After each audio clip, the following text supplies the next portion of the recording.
चलिए news room का रुख करेंगे, हमारे साथ एडिटर ओम प्रकाश जी जुड़े हुए हैं।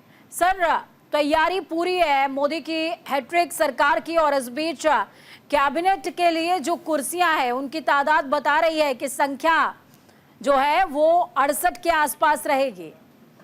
देखिए, आपने अभी राष्ट्रपति भवन का जो फोर्ट कोर्ट दिखाया, फोरकोर्ट, ये वही जगह है जब कोई विदेशी मेहमान हमारे देश में आता है तो उसको गार्ड ऑफ ऑनर दिया जाता है। ये वही जगह है जहां राष्ट्रपति भवन में कोई भी भव्य कार्यक्रम आयोजित हो गया है। और पिछली बार भी जब नरेंद्र मोदी ने शपथ ग्रहण समारोह हुआ था तो इसी जगह पे हुआ था, और इस बार भी शपथ ग्रहण समारोह जो है वो राष्ट्रपति भवन के फोरकोर्ट में लगा है। ये वो जगह है जहां पे करीब करीब एक साथ 10,000 से ज़्यादा मेहमान बैठ सकते हैं, और इस बार भी करीब करीब 10,000 कुर्सियां जो है मेहमानों के बैठने के लिए लगाई है गई है। इसी तरह से आपने स्टेज का जो जिक्र किया, मंच पे 72 कुर्सियां लगाई गई हैं, जिसमें एक कुर्सी जो है महोदय राष्ट्रपति की है, दूसरी कुर्सी प्रधानमंत्री के लिए है, उसके अलावा एक दो और कुर्सियां जो है जो राष्ट्रपति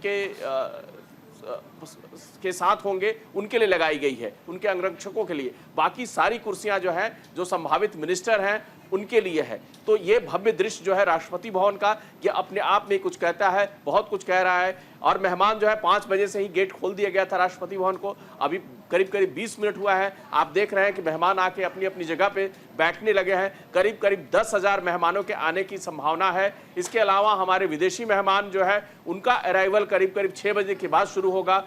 6:45 के बाद जो है प्रधानमंत्री का आने का कार्यक्रम है, और 7:15 बजे जो है ओथ जो है वो लिया जाएगा। बिल्कुल सर, इस बार की कैबिनेट कितनी खास हो सकती है, क्योंकि माना ये जा रहा है कि देखिए एनडीए की सरकार भी है, और उसके अलावा कैबिनेट में बहुत सारे सरप्राइजेस हैं। वो फेसेस जो सीसीएस में पिछली बार नजर आए थे, हालांकि उन फेसेस को तो लिया गया है, लेकिन सीसीएस ही मिलेगा इस बात की एश्योरिटी नहीं है।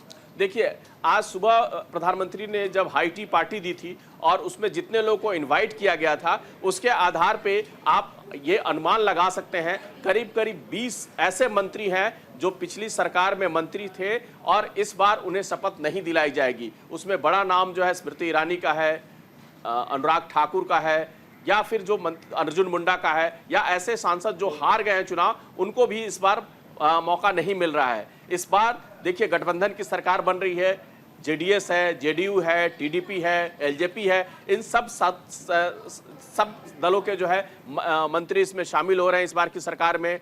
और इसीलिए इस बार सरकार जो सरकार बनेगी या इस बार जो मंत्रिमंडल होगा वो पिछली बार की के अपेक्षा ज़्यादा बड़ा होगा, और उम्मीद है कि करीब करीब आज 70 मंत्री जो है वो शपथ ले सकते हैं, और ये कार्यक्रम करीब करीब 3 घंटे तक चल सकता है, शपथ ग्रहण समारोह जो है। सर, एक साइड शपथ ग्रहण समारोह की तैयारी हो रही है, भव्यतम और दिव्यतम वो तैयारियां नजर आ रही हैं, विदेशी मेहमान भी पहुंचना शुरू हो चुके हैं इस बीच, लेकिन एनसीपी गुट उसके अंदर कहीं ना कहीं फूट की खबरें सामने आ रही हैं, उसमें हलचल ज्यादा है, इसको कैसे देखा जाए?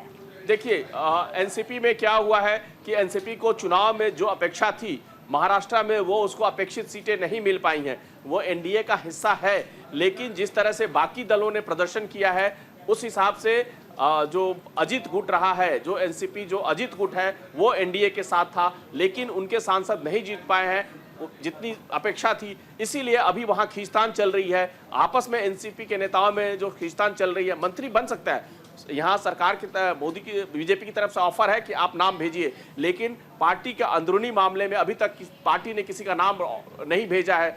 अभी अजित पवार तय करेंगे, या की तरफ से अभी कोई संदेश नहीं गया है बीजेपी को कि हमारी तरफ से कौन हो सकता है, बाद में उनको इंक्लूड कर लिया जाए। लेकिन अभी जो चूंकि एनसीपी में ही खुद नहीं तय कर पाई है कि उनकी तरफ से कौन मंत्री बनेगा, इसीलिए ये जो खींचतान की खबरें आ रही हैं वो इसीलिए। एक खबर ये भी है कि हो सकता है कि ये अजित गुट फिर से शरद पवार गुट में शामिल हो जाए। तो इन सब खबरों के बीच में तरह तरह के कयास लगाए जा रहे हैं, लेकिन बीजेपी की तरफ से उनको ऑफर था कि आप अपना मंत्री बना सकते हैं, उनको सीट ऑफर की गई थी, लेकिन आपसी खींचतान के चलते उन्होंने कोई भी नाम नॉमिनेट नहीं किया।